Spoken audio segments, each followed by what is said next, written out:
B-18 exploded at 4:04 p.m. on November 19th. 6 months of work destroyed in seconds during gas pressure testing. The LOX tank crushed, the shell ripped wide open. What went wrong? But that same day, Pad 2 got its final arm.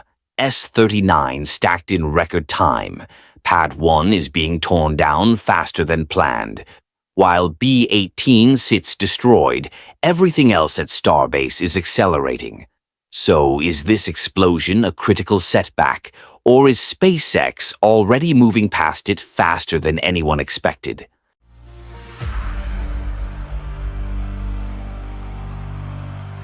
Let's go back to that moment.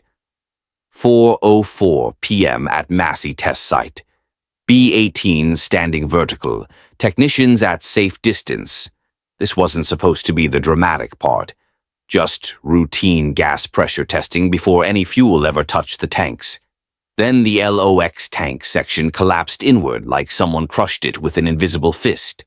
The opposite side ripped open in seconds. No fireball, no flames, just catastrophic structural failure. SpaceX's statement came within hours. No injuries, no propellant loaded, no engines installed. But one detail changed everything about what we're seeing. This was a gas system test, not a cryogenic test. The V3 booster uses a completely redesigned pressurization system with higher tolerances and new plumbing routes. Those systems were being pushed to their operational limits when something couldn't handle the pressure. The damage pattern reveals what happened. One side shows compression damage where the structure crushed inward. The opposite side shows where the force found its escape route, a jagged tear through composite and steel. The co-PVs positioned near the Chinese, right above where engines would mount, likely played a role. If one ruptured, compressed gas would explode inside a confined space. Or a gas line could have failed first, triggering a cascade that ripped through the tank walls. What matters most is what didn't happen. B-18 remained standing. The overall structure held despite an internal pressure failure that tore through multiple layers. That tells engineers something critical about where the design is strong and where it needs work. Now watch what happened next. While B-18 was being destroyed at Massey, another critical move was happening at Pad 2. The ship quick disconnect arm had arrived that same morning.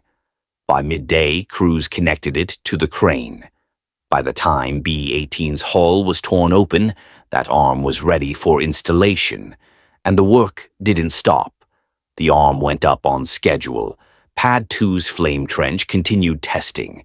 The timeline for first static fire in early December remained unchanged.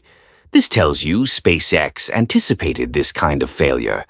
They built margin into the development schedule specifically because they knew pushing new systems to their limits would break things.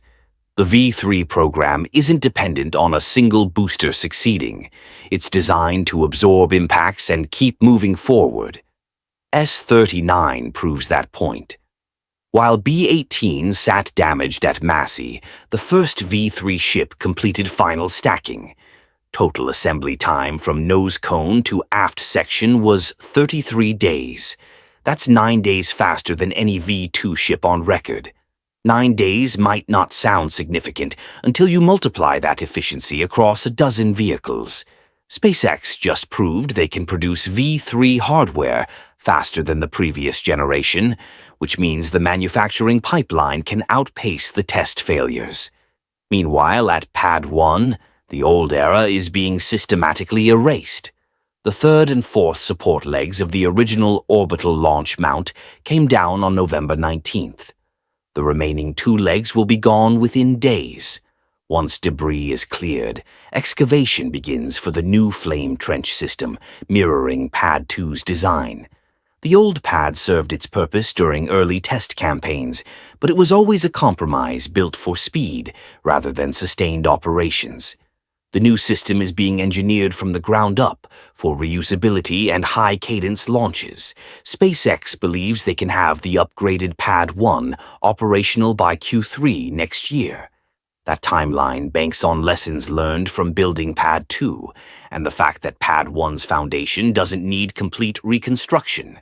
If they hit that target, 2 V3-capable pads will be online within 9 months. That's the kind of infrastructure build-out that enables weekly launch cadence. B-17 tells the other half of this story. Fully assembled and flight-ready earlier this year, it became surplus hardware when Ship 36 was lost, and SpaceX decided to skip straight to V3.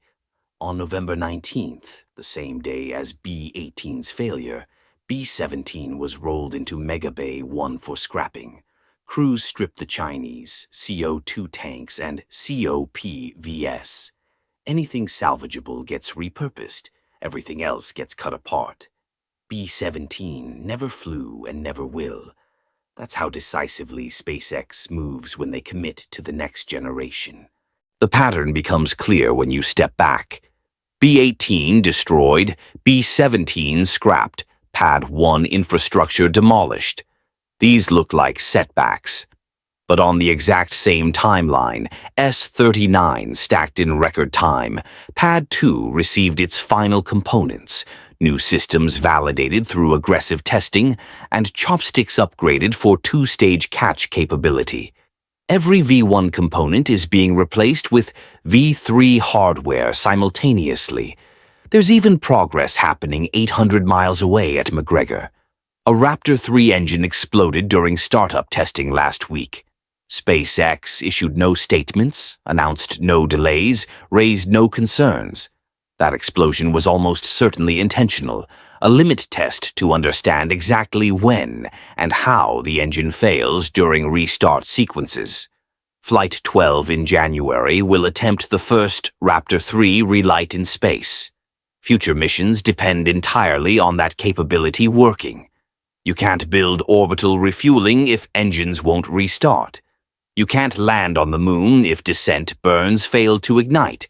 So SpaceX breaks engines on purpose at McGregor to find failure modes before they appear in orbit.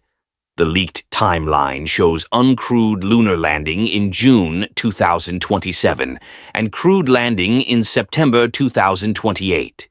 To hit those dates, orbital refueling must be operational by mid-2026. That's 7 months away for a technology that's never been demonstrated in space. Yet SpaceX hasn't pushed back any dates. Flight 12 remains January. Refueling demos remain first half of next year. B-18's explosion isn't being treated like a crisis because SpaceX built the program to absorb exactly this kind of failure. They anticipated setbacks. They created margin not by being conservative, but by building redundancy into both hardware production and test schedules. When B-18 failed, the program simply routed around it. That's the actual story. Not that the explosion happened, but that it happened and everything else kept accelerating. B-18's explosion revealed something critical. Not a fatal flaw, but proof that SpaceX has evolved past the point where a single failure can slow them down. They've built a system that treats setbacks as data rather than disasters. When one booster fails, production accelerates. When one pad goes offline, another takes its place. When an engine explodes at McGregor, they extract the lesson and move forward. This is mature, rapid development. Not perfection, but the ability to absorb damage and maintain velocity. B-18 will be investigated.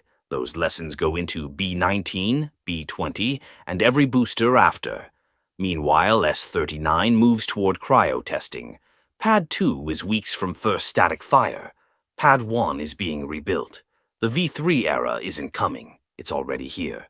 Flight 12 still launches in January. Hardware is stacking faster than ever. Infrastructure is rising in real time. And in B-18's wreckage, engineers are finding exactly what makes the next one better. The V3 program just passed its first real test by proving it can keep moving when things break. That's the difference between prototypes and production. Subscribe to New Space Review to follow what happens next. Comment what you think caused the B-18 failure, COPVs, gas lines, or something else? If this changed your perspective on Starbase, share it. The V3 era is accelerating, and you're watching it unfold right now.